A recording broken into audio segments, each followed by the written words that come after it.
묵상기도 드림으로 주일 예배의 말씀을 전하고자 합니다. 매 순간 숨겨놓으신 선물들을 무심하게 놓치지 말게 하소서. 마태복음 13장 44절 말씀. 천국은 마치 밭에 감진 보화와 같으니 사람이 이를 발견한 후 숨겨두고 기뻐하며 돌아가서 자기의 소유를 다 팔아 그 밭을 사느니라. 기도하시겠습니다. 나의 노래가 되시는 아버지, 오늘도 새로운 아침을 주심에 감사합니다. 매일 아침을 맞이할 때마다 하나님은 늘 주시기만 하는데 나는 아버지께 드리는 것이 없음이 죄송합니다. 부족하지만 이 아침에 나의 마음과 나의 노래, 나의 고백들이 하나님을 기쁘시게 해드리는 제물 되길 원합니다. 힘들 때에도 노래하고 기쁠 때에도 노래하며 사랑할 때도 노래하고 이별할 때도 노래하는 것처럼 나의 모든 삶의 순간에 나의 전심을 담아 주님을 노래하게 하소서. 꽉 찬 하나님의 사랑이 오늘도 나의 삶에 가득함을 인해 감사와 찬양을 드립니다. 하루라는 선물 안에 매 순간 숨겨놓으신 선물들을 무심하게 놓치지 말게 하소서. 지나갈 뻔했던 선물들을 끝까지 붙잡고 확인하고 감사하고 찬양하게 하소서. 나의 매 순간이 면밀하고 충만하신 하나님의 은혜 없이는 존재할 수 없음을 고백합니다. 오늘 하루 내 입술의 모든 노래가 주님을 향하게 하시고 인간의 언어로 채울 수 없는 모든 공백 가운데 내 영혼의 모든 진심을 담아 주님께 드려오니 받아주소서. 나의 주인 되신 예수 그리스도의 이름으로 기도합니다. 아멘. 오늘의 성경 본문 말씀은 에스겔서 17장입니다. 에스겔서 17장 22절에서 24절까지 봉독하겠습니다. 나 주 여호와가 말하노라. 내가 또 백항목 꼭대기에서 높은 가지를 취하여 심으리라.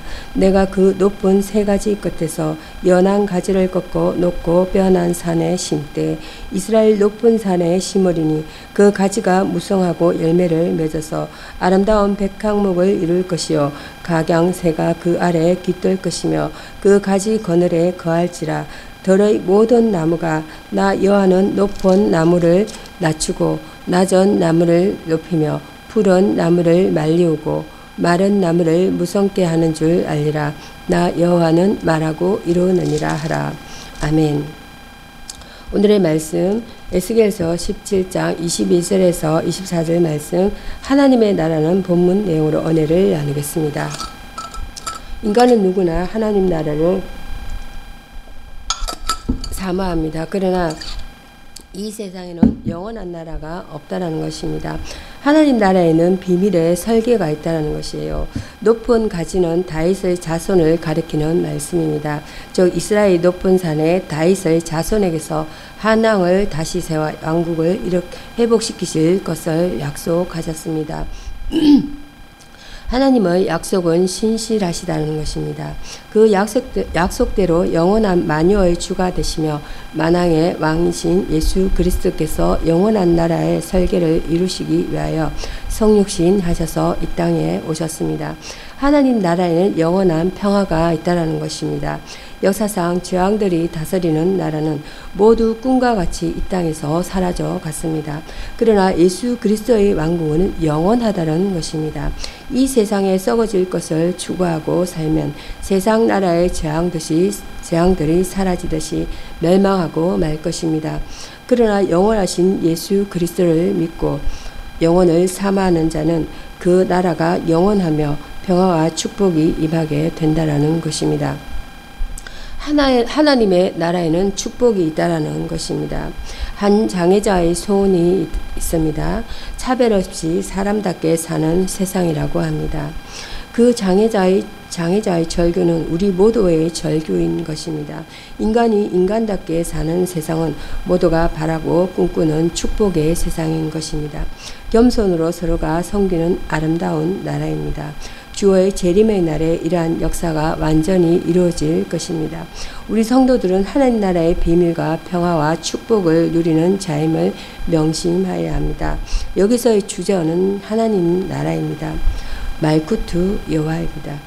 하나님 나라보다도 동적인 하나님의 통치를 더욱 의미하는 것과 같습니다.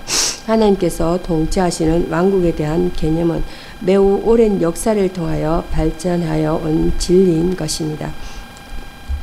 시편 말씀 보겠습니다. 시편 92편입니다.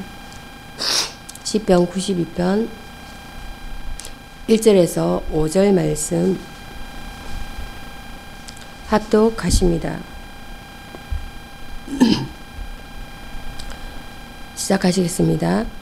지존자여 시편금과 비파와 수금의 정숙한 소리로 여호와께 감사하며 주의 이름을 찬양하며 아침에 주의 인자심을 나타내며 밤마다 주의 성실하심을 베푸심이 좋으니이다. 여호와여 주의 행사로 나를 기쁘게 하셨으니 주의 손을 행사를 인하여 내가 높이 부르리이다. 여호와여 주의 행세가 어찌 그리 크신지요. 주의 생각이 심히 기쁘시니이다. 아멘. 시편 92편 1절에서 5절 말씀. 누가 의인인가 라는 본문 내용으로 은혜를 나누겠습니다. 본문은 의인은 허황케 하시고 악인은 멸하시는 하나님을 찬양하는 시입니다. 어떤 자가 의인입니까? 여호와께 감사하고 찬양하는 자입니다. 찬양의 대상은 지존자입니다. 지존자란 아무도 가까이 할 수 없고 그가 계신 곳 미칠 수 없는 존재입니다. 그분께 감사하고 찬양해야 할 것은 그의 거룩하심입니다. 죄인이 거룩하신 하나님을 찬양할 수 있도록 하신 것은 은혜이며 간격입니다. 예수를 구주로 믿어 어렵다함을 얻은 자는 성삼위 일체의 하나님을 찬양해야 합니다. 종려나무 같은 자입니다. 종려나무의 특징은 다음과 같습니다. 강인한 생명력입니다. 열사의 사막에서도 숲을 이룹니다. 강직함입니다. 결코 굽게 자라지 않는다라는 것입니다. 유용성입니다. 열매는 약 재료로, 잎은 가정용품으로, 몸통은 연기가 잘 나지 않는 연료로 사용됩니다. 불변성입니다. 평생을 상록수로서 살아갑니다. 의인은 이와 같은 특징을 가지고 살아가는 것입니다. 백향목 같은 자입니다. 백향목의 특징은 장수입니다. 수명을 몇 년으로 세지 않고 세기로 따진 것은 1000년을 넘게 살기 때문인 것입니다. 장대성입니다. 굵고 크게 자랍니다. 종기성입니다. 왕궁과 성전을 짓는 데 쓰입니다. 의인은 그 결실을 거치지 않는다는 것입니다. 육신은 늙거나 날로 새로워지며 오랜 삶을 통한 지혜와 이해력은 더 풍성한 열매를 맺게 된다는 것입니다. 악인의 번영은 잠깐이요 의인은 고난 속에 영광을 얻는다는 것을 기억하여 바른 삶을 살아가도록 해야 합니다. 여기서의 주제어는 의인입니다. 자다크. 일반적인 의미의 의인은 의리와 지조를 지키는 선한 사람, 성경에서는 하나님과 바른 관계에 놓여 있는 자, 즉 신앙에 의해 어렵다함을 입은 자를 가리킵니다. 로마서 1장 17절입니다. 고린도후서 말씀 보겠습니다. 고린도후서 5장입니다. 고린도후서 5장 1절에서 10절 말씀 1절에서 10절까지 교독하시겠습니다. 만일 땅에 있는 우리의 장막집이 무너지면 제가 먼저 읽겠습니다. 하나님께서 지으신 집 그 손으로 지은 것이 아니요 하늘에 있는 영원한 집이 우리에게 있는 줄 아나니 참으로 우리가 여기 있어 탄식하며 하늘로부터 오는 우리 조서로 인기를 간절히 사모합니다. 이렇게 입으면 벗은 자들로 발견되지 않으려 함이라. 참으로 이 장막에 있는 우리가 짐진 것 같이 탄식하는 것은 먹고자 하니 오히려 단식하자 죽을 것의 생명에 상침과 되게 하려 합니다. 곧 이것을 우리에게 이루게 하시고 보정으로 성령을 우리에게 주신 이는 하나님이시니라. 그러므로 우리가 담대하여 몸으로 있을 때 주와 따로 있는 줄 아는 이는 우리가 믿음으로 행하고 보는 것으로 하지 아니함이로다. 우리가 담대하여 가는 차라리 몸을 떠나 주와 함께 있는 그것입니다. 그런즉 우리는 거하든지 떠나든지 주를 기쁘시게 하는 자 되기를 힘쓰노라. 이는 우리가 다 반드시 그리스도의 심판대 앞에 드러나 각각 선악간에 그 몸으로 행한 것을 따라 받으려 함이라. 아멘. 마지막 줄은 합독하셨습니다. 고린도후서 5장 1절에서 10절 말씀, 최후성리라는 본문 내용으로 은혜를 나누겠습니다. 바울은 본장에서 손으로 지은 집과 영원한 집을 비교하면서 현세와 내세의 생명에 대해 논하고 있다는 것입니다. 장막집이 무뎌지면 1절입니다. 많은 사람들이 죽음을 두렵게 생각합니다. 그러나 바울은 죽은 저편을 확실히 알고 있기 때문에 큰 확신에 가득 차 있다는 것입니다. 바울은 손으로 지은 장막집과는 전혀 다른 영원한 집이 있음을 알고 있는 것입니다. 예수께서도 내가 너희를 위하여 저소를 예배하러 가노라라고 말씀하셨습니다. 성도는 이 소망을 가지고 살아가야 합니다. 오직 덧입고자 함이나 2절에서 5절 말씀입니다. 성도들의 올바른 소망은 고통스러운 몸을 벗어버리려는 태도가 아닙니다. 바울은 오히려 벗고자 함이 아니요 오직 덧입고자 함이니라고 말하고 있다는 것입니다. 성도는 죽을 것에서 영원한 생명으로 덧입고자 하는 소망을 가져야 한다는 것입니다. 우리가 장막집을 벗고자 하는 것은 부활의 몸을 입고자 하는 간절한 소망 때문인 것입니다. 주를 기쁘시게 하는 자 되기를 힘쓰도록 하여야 합니다. 6절에서 10절 말씀입니다. 우리가 원하는 바는 몸을 떠나 주와 함께 거하는 것입니다. 그것은 너무도 영광스러운 것이기 때문입니다. 그러나 우리는 보는 것으로 행하지 않고 믿음으로 행해야 합니다. 우리의 올바른 태도는 거하든지 떠나든지 주를 기쁘시게 하고자 하는 목적으로 사는 것입니다. 즉 살든지 죽든지 주를 기쁘시게 하는 것입니다. 성도는 결국 죽음을 두려워하지 말고 어떤 상황 속에서도 주를 기쁘시게 하는 생활을 가져야 한다는 것입니다. 주저어는 성리입니다. 빅토리. 이겨 이를 얻음입니다. 겨루거나 싸워서 이김을 나타냅니다. 그리스도인은 세상, 월드와 육체 플래시와 사탄과 싸워서 승리하기 위해 삼일째 하나님을 의지해야 한다는 것입니다. 신약성경 고린도후서 5장 말씀에 이어서 마가복음 보겠습니다. 마가복음은 4장입니다. 마가복음 4장 2절에서 2장 4장입니다. 4장 23절입니다. 4장 23절에서 34절입니다. 4장 23절에서 34절까지 함께 교독하시겠습니다. 제가 먼저 읽겠습니다. 들을 귀 있는 자는 들으라.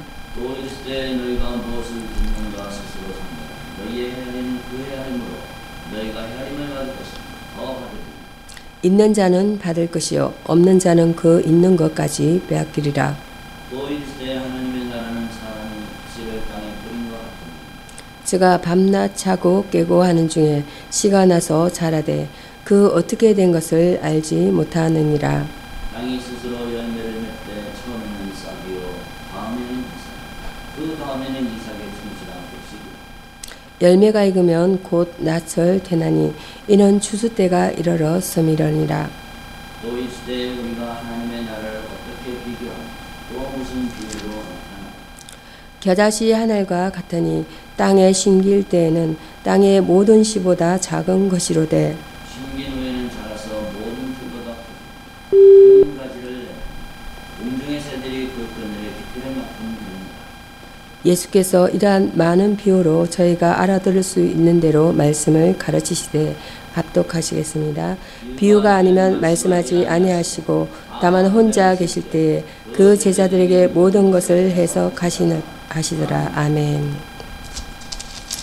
오늘의 본문 말씀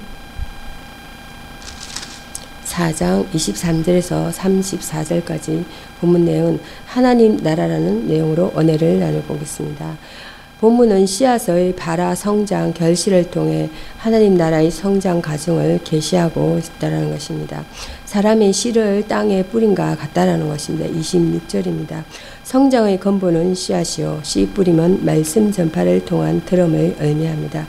로마서 10편 10장 6장 14절 말씀. 주님을 말씀을 알아듣고 알아듣기 쉽게 비유가 아니면 말씀하지 않았으며 33절과 34절이 되겠습니다.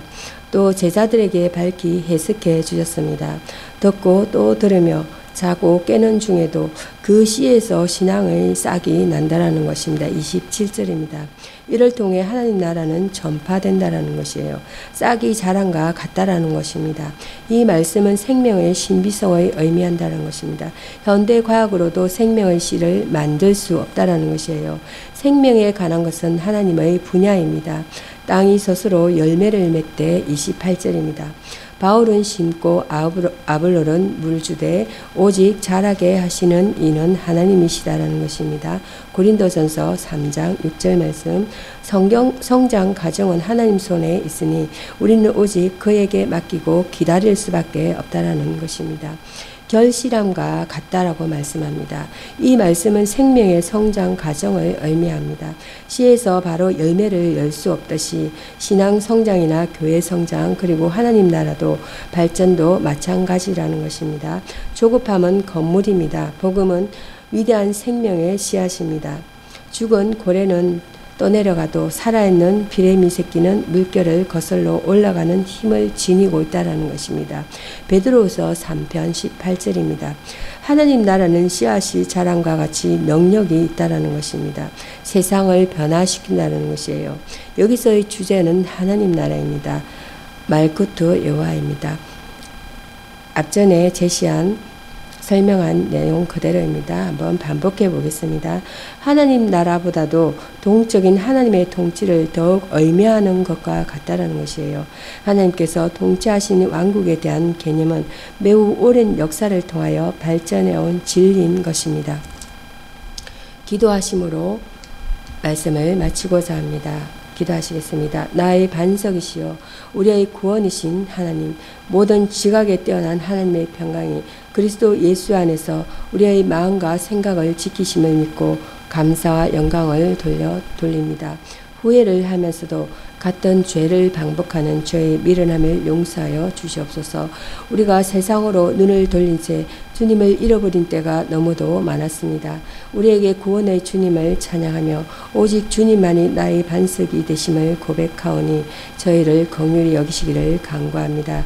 바로 지금 회개하게 하시고 순종으로 헌신하도록 축복하여 주시옵소서. 넓고 쉬운 제약의 길을 버리고 주님의 뜻을 따를 수 있는 저희가 되게 하여 주시옵소서. 교만과 허위와 부정과 부패와 자만이 앞서는 시대 속에서 주님이 찾으시는 의인으로 살게 하시고 우리의 상한 마음을 주님의 사랑으로 고쳐 주시옵소서. 내가 먼저 죄에 대하여 죽고 하나님에 대해서 사는 본을 보임으로 힘이 있고 능력을 나타내게 하옵소서. 하나님께서 날마다 나를 쓰실 수 있도록 내가 죽고 사는 일을 먼저 체험하게 하옵소서. 성령 안에서 하루하루의 죄를 회개하여 영적 무장을 이루게 하옵소서. 여러 가지 사건과 사고를 통해 하나님의 법을 배우며 다른 사람들의 마음을 깨닫게 하옵소서. 내가 하나님을 만나면서 다른 사람도 하나님을 만날 수 있게 해주는 의의 교사요 장성한 자가 될 수 있도록 주님 축복하여 주옵소서. 저에게 위로를 주시고 우리와 함께하여 주시옵소서. 이 시간 하나님의 섭리를 생각해 봅니다. 사람이나 세상의 어떤 것으로도 나의 문제를 해결할 수 없음을 고백합니다. 오직 하나님의 나의 구원자로 바라보게 하시고 우리의 문제를 하나님께만 구하게 하여 주시옵소서. 우리로 하여금 주님을 찾고 의지하게 하신 은혜에 감사합니다. 우리가 어떤 상황에 있든지 주님을 위해서 살도록 하시고 현재 처한 환경이나 욕심 때문에 세상적인 삶에 연연하지 않도록 도와주시옵소서. 특별히 주님의 보혈 위에 세워진 주님의 교회를 위하여 기도합니다. 일찍이 주님의 크신 섭리가 계셔서 이곳에 주님의 교회를 세워주셨사오니 성령의 뜨거운 역사가 늘 강하게 역사하는 교회가 되게 하시고 부르짖는 기도마다 응답받는 축복의 현장이 되게 되게 하시옵소서. 무엇보다도 주님의 도우심 아래 날로 왕성해지는 교회가 되게 하시고 영혼 구원의 사명 동안 잘 감당할 수 있는 교회가 되게 하여 주시옵소서. 예배가 하나님께 영광이 되고 성령으로 감화되는 역사가 일어나게 하여 주시옵소서. 거룩하신 예수님의 이름으로 기도합니다. 아멘. 주 기도문으로 말씀을 마치고자 합니다. 하늘에 계신 우리 아버지여, 이름이 거룩히 여김을 받으시오며 나라에 임하옵시며 뜻이 하늘에서 이룬 것 같이 땅에서도 이루어지이다. 오늘날 우리에게 일용할 양식을 주옵시고 우리가 우리에게 죄 지은 자를 사하여 준 것 같이 우리의 죄를 사하여 주옵시고 우리를 시험에 들게 하지 마옵시고 다만 악에서 구하옵소서. 나라와 권세와 영광이 아버지께 영원히 있사옵나이다. 아멘.